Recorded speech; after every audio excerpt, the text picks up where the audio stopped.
So we're here today. It's an opportunity for all our local authorities and partners to get together for the first time since the submissions have gone in and the free swimming scheme has rolled out across Wales. And it's just been a great opportunity for them all to engage with one another, discuss how things are working really well, the challenges that they've faced, and what our plans are in the future.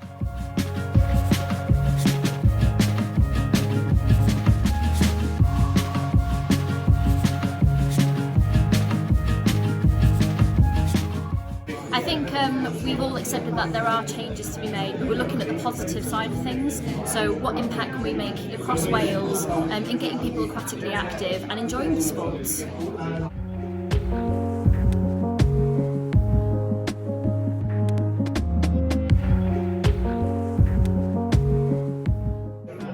Initially, free swim was quite a scary thing. People felt like they were up against it, but I think actually when you look at the reason why it's happening is to get the right people accessing free swim in their areas. And I think coming here today, it's great to talk to organisations from across Wales who you wouldn't always get to speak to.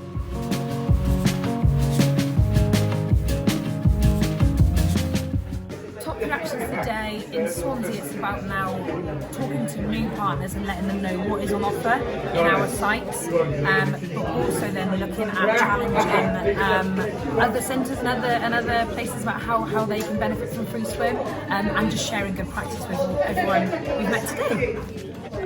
There is a genuine excitement around doing things differently, but that's coupled with perhaps a nervousness around resources, capability, having the right skills.